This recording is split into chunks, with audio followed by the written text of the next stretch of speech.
Welcome, friends, to another edition of Economic Update, a weekly program devoted to the economic dimensions of our lives, jobs, debts, our own, those of our children. I'm your host, Richard Wolff. I've been a professor of economics all my adult life, and it's always been my hope that that work will allow me to offer you some insights into the economic system all around us and upon which we depend. I want to start by offering you a theme that sometimes when politicians pose for their economic base to get their supporters revved up, they undertake things that have very dangerous long-term economic and social costs. And while that's often true, it's never been truer than it is right now. And so I want to talk about that in terms of things that are happening right now. I want to start with the systematic effort of the Trump administration to demonize China. Whether it's the president or Vice President Pence or Secretary of State Pompeo or any of the others, there's a systematic effort to suggest that the Chinese are endangering us, are stealing our intellectual property, forcing technology transfers, and all the rest of it. And Mr. Trump's administration seems to want to position itself as a righteous combatant, you might say, making the world stop cheating the United States, with China as cheater number one. This is largely wordplay. Everyone expects that, in all likelihood, after a number of months of this kind of posing, this kind of bullying, some deal will be struck between China and the United States, which Mr. Trump will claim as an enormous victory, even though it changes very little. And the reason to believe that is we just did that with the NAFTA business. We had lots of Sturm and Drang, the Germans used to call it, between the United States, Mexico, and Canada. And the end result, if you read the new arrangement, which I've done, is that the changes are quite marginal, and yet the posturing that we are now not letting ourselves be ripped off, this image of the United States as some sort of victim, seems to play well with his audience. But I want you to understand that it is mostly a play. It does not much substance there. But there is substance in where this might go. That's, again, the costs of political posing. And let's take a look at them. The trade war, the tariff war mostly between the United States and China, is beginning to make a difference. It is hurting the economy of China. It is also hurting the economy of the United States. The farmers are being bailed out by the Trump administration because of the hurt they suffer from being unable to sell soybeans in China. But many other costs are not being helped by the government, are being borne. The Ford Motor Company is a financial basket case right now because of some of the impacts, and so forth and so on. The important point here comes out of our history. In the Great Depression, when countries could not work their way out, they began beating each other up this way, with tariffs, with other kinds of maneuvers. And it was thought, really seriously, that part of what led to World War II was the failure of the world of capitalism to cope with the crash of 1929 in a collective way, to try to take it out on each other, with tit-for-tat trade wars being a major player, and that led then to a military war, as trade wars have in the past. And one of the reasons the United Nations was set up in 1945, after the horror of World War II, was to facilitate a getting together to work things out because of the danger of tit-for-tat trade wars. The United States launched the tit-for-tat trade war because most of the other things it tried to do left most Americans still unrecovered from the collapse of 2008. It's a dangerous unlearning of history to do this again, to very mock, in very stark terms, the United Nations and the whole effort to work things out, to portray the last years since the Second World War as a time of American victimization, besides being incorrect economically, is also a way of undoing the whole rationale for collectively trying to solve our problems so we don't go to war with one another. Then, too, there's another dimension. The Chinese are saying, and with much justice, that the United States seems to want to put a stop to their stunning economic growth. Let me drive that home to all of you. Over the last 25 years, the United Nations keeps a list every year of how fast each economic unit in the world, every country, is growing. And over the last 25 years, the one country that sits as number one over and over and over again almost every year is the People's Republic of China.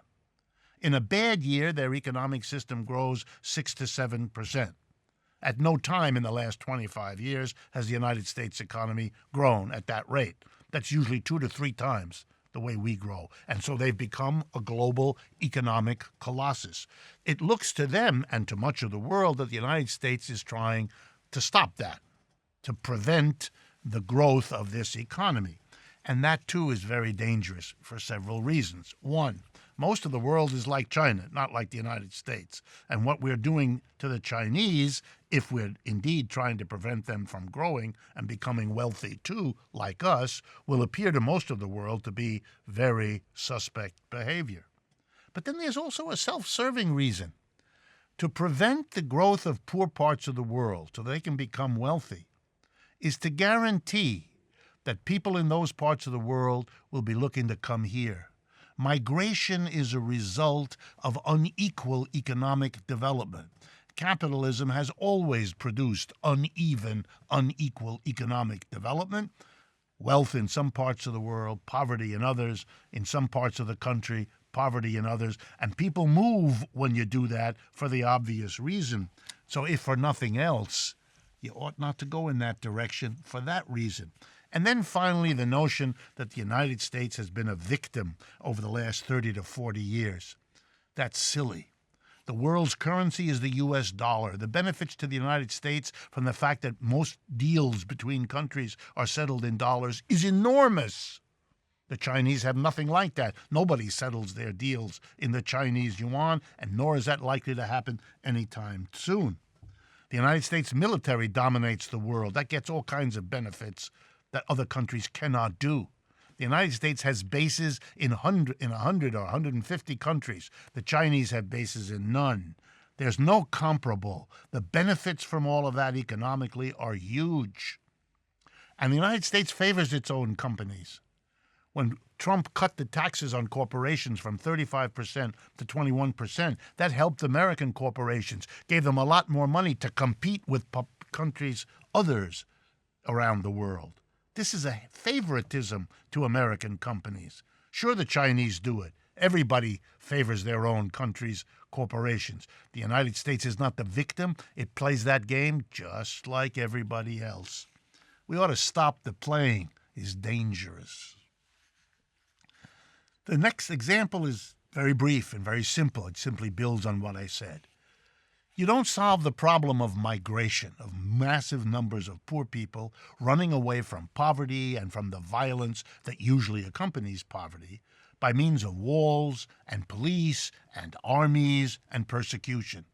That never stopped it before. It's not likely to do it now. You want to get at the root of the problem of migration, it's that uneven development. If one part of the world is very rich and the other part is very poor, it dawns on people in the poor part to move. It's difficult. You tear yourself away from your community, your church, your neighborhood, but you do it because you want a chance. You're not going to stop that with police. You're going to make it ugly. You're going to make it violent. But you're not solving the problem. And I won't even bring up just exactly how Christian it is to punish the poor for wanting not to be poor, just like you and me. Okay. My next update is a kind of a shout-out to a remarkable essay that appeared in the New York Times on September 21st of 2018 by a law professor named Michelle Alexander. She's getting to be quite famous around the world and around the United States for the work that she has done. calling the American prison system these days a kind of new Jim Crow system. That's her most famous work. But in this article, she makes a point I also want to underscore here. She says she doesn't like the term resistance, which is being used by all kinds of social groups in response to the Trump administration.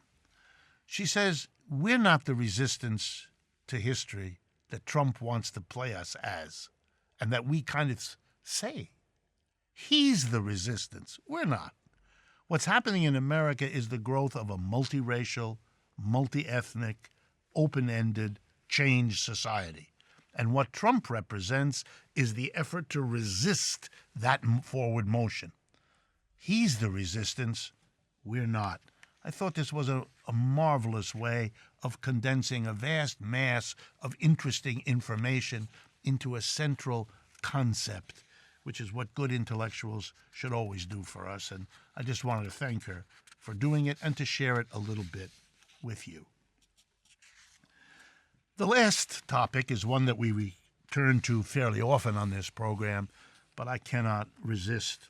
I saw a statistic recently, carried, of course, not by an American news agency, but by a British one, Reuters, about the amount of spending in this midterm election that's coming up in early November. It turns out that political spending on television spots is up 19% from 2014, the last midterm election. And it's now at the rate this year of, ready? $2.9 billion, with a B, billion dollars. That's closer to levels we used to associate with presidential elections, which cost the most money for obvious reasons. So now we are spending $3 billion. Well, economically speaking, why would people spend $3 billion? Well, most of that money comes from wealthy people and large businesses. And for them, it's an investment. It pays to spend billions because the rate of return on those billions, if you get your friendly politician into office, must be very high. To risk all of that, you must get a really good return, which they do. The old phrase that democracy in America is the best system that money can buy has never been truer than it is now. It would be naive to expect a government to be neutral that is so heavily dependent on cash inflows. It is going to go where the money comes from unless an awful lot of people, such as the person we're going to be interviewing a little bit later, get involved in politics and push it in another direction. But I want to say something as an economist about it. Besides the obvious corruption of our political system by money, I want to talk about how to deal with it. We seem to think most of the time in this country as though another rule, another regulation, another law that limits or forces the exposure of who's giving money to whom and where it comes, that's not going to solve this problem. The problem is we have such inequality in America, such a dominance of rich corporations and rich individuals relative to the rest of us, that all of those rich corporations and individuals understand that in a society that has real democracy, where everybody votes or has a vote, we could use our dominance at the voting place, our majorities, to undo the inequality of economics. A capitalist system produces inequality, a democratic political system undoes it. That fear is why they have to control politics. So they will continue to find ways of funding politicians. Legal, illegal. The solution is not another law they'll get around. The solution is to do something about the inequality that lies at the base of this problem. Stay with me. We have a remarkable interview to follow. I will introduce them to you when we come right back.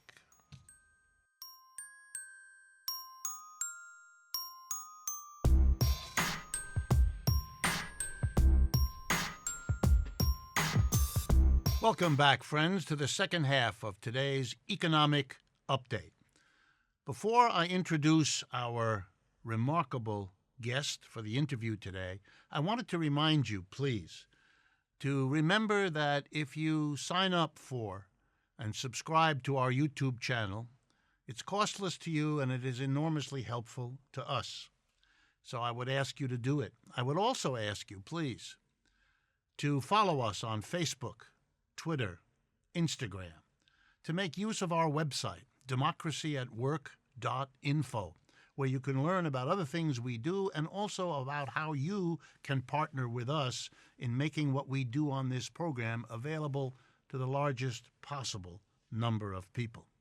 And finally, I want to specially thank our Patreon community, whose support and interest sustains us in multiple ways, and we want you to know how appreciative we are.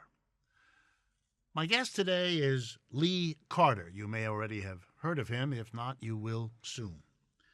He won an election recently to the Virginia House of Delegates. He's the representative for the 50th District, which includes the city of Manassas and western Prince William County. He was inspired to run after an industrial accident, and he wasn't treated properly by the authorities that are supposed to help folks in that situation. It got him going and thinking, and he ended up running for office and defeating a longtime Republican incumbent. And what was remarkable, and why he's here today, is that he included in his campaign a position critical of capitalism as an economic system. He's a socialist.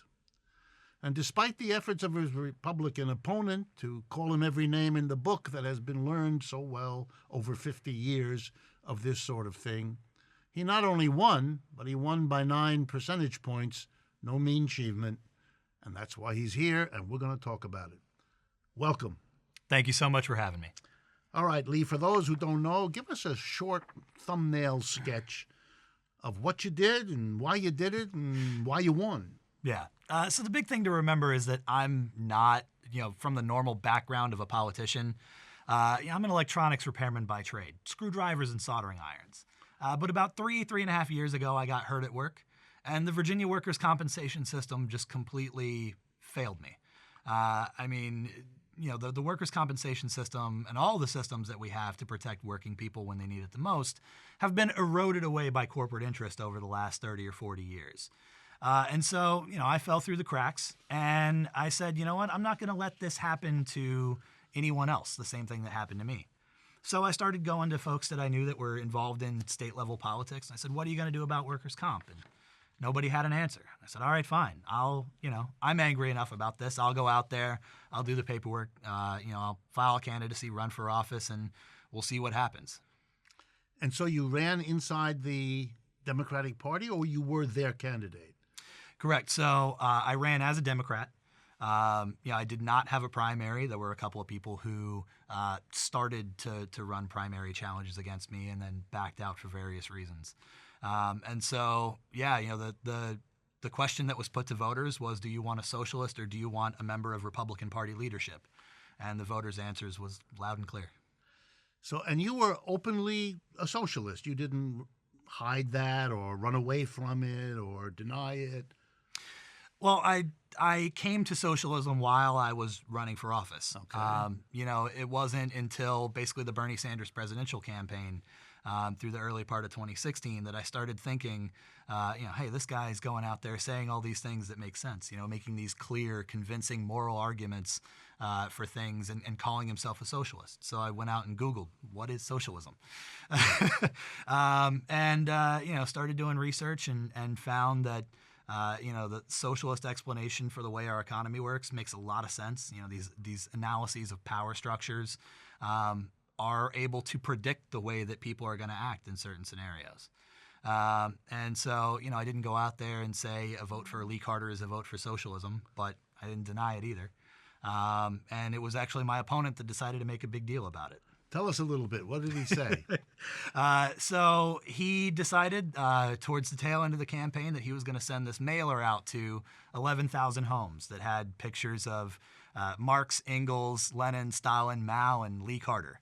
And all the copy All on together, it, on all the- together, the pantheon of the left, I guess. Right. Well, you were in quite some company. Yeah, there. exactly. And all the copy on it was talking about my healthcare plan, because I'm a proponent of single-payer healthcare, which will cover everybody, regardless of their ability to pay. And, if there's one thing people remember Stalin for, it's the health insurance. Right, exactly. So it didn't work. No, it didn't. It didn't scare an electorate that had been electing a Republican for a long time. Right. The big thing to remember about state-level politics in particular is there are tons of people that have just checked out of the process entirely. So, I've got 85,000 residents in my district, about 45,000 of whom are registered voters, and he had been winning with 9,000, 10,000 votes for his entire career. And it's just a minuscule percentage of people that were going to vote for him. So, that not only did that not scare people away, the big scary S word that, everybody for decades has thought, here be dragons, you don't go there. But we were able to go out and knock on doors and get people to go out and vote in this state level election who had never voted in a state election before. So you basically got a new electorate, in a sense, to come out for you, and that proved to be more than he could do with the traditional political approach. Yeah, exactly. Was there a disparity between the money he had to run his campaign and yours? Oh, a tremendous one. Virginia has no limits on campaign contributions whatsoever. The only restriction is you can't take money from foreign residents or foreign corporations. Okay. But you've got a longtime member of Republican Party leadership in a state with no campaign contribution limits. I knew I wasn't going to spend more money than him. I never even tried. I knew if I raised $1 million, he would find a way to raise $2 million. So I just went out there and took my message directly to people on their doorstep. What did you emphasize beside single-payer medical insurance for everybody? Were there other 2 or 3 major things that you think you emphasized and that reached your voters? Yeah. The biggest thing that I emphasized was that I don't take a single dime from for-profit corporations or from industry interest groups. And because of that, I was able to tie every single issue back to that. I said, I'm going to fight to make sure that you can see a doctor, and I will because I'm not taking money from the health insurance companies. I'm going to fight to make sure that you can afford your rent, and I will because I'm not taking money from your landlord. And, so on and so forth on down the line. Every single issue, I tied it back to that follow the money question. And I said, you want someone who's going to fight for you. In order to get that, you need somebody who's not paid. Are you part of a wave, do you think? Is this happening? I guess I'll put it differently. Is it a special, unique situation that you had in your little corner of Virginia, or are you part of a larger problem? How do you see that? It's definitely part of something larger. Obviously, everybody, when you see something out of the ordinary in politics, all the commentators want to say, oh, this happened because this one particular place is weird, or it was a fluke, it was an accident, the voters didn't know enough. But the fact of the matter is, you've got people who have checked out of the political process entirely everywhere in America by the millions. And if you go out there and you say, I'm going to fight for you, and I'm going to fight for you because I'm walking the walk, I'm not taking that money from the people who are making your life miserable, then what do you know? People who have never voted before will show up and they'll actually vote to make their lives better. Did they know the story of how you got into politics that you just told us, that in a sense you learned firsthand and painfully what this system says and how different it is from what it does, so that you could convey that story? Because my guess is that story replicates the experience of a lot of your voters who've had that little moment or big moment when something like that happened to them. Absolutely. Yeah, where I represent is one of the few places in Northern Virginia, in the Washington, D.C. suburbs, where you can still somewhat afford to live. And so I've got a lot of people in my district that work in the building trades. They're electricians and plumbers and what have you. And there's this very common phrase that you hear in the construction industry, and I know because I used to work in the construction industry, of if you fall off a ladder, you're fired before you hit the ground. And you laugh about it because it's funny. It's told as a joke, but it's a joke Very that's serious. very grounded in reality. And so, it's something that everyone who works with their hands is afraid of. They're terrified of the day that they get hurt and then they're out of a job. In the time we have left, let me put two difficult questions to you. Sure. You're a socialist. Mm-hmm. You're a member of the Democratic Party. Correct. How's that going to work out?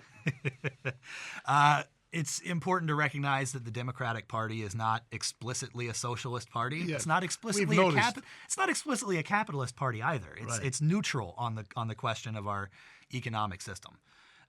So it's a big tent. I'm stretching out my corner of the tent, and Joe Manchin is stretching out his corner, and definitely on opposite sides there.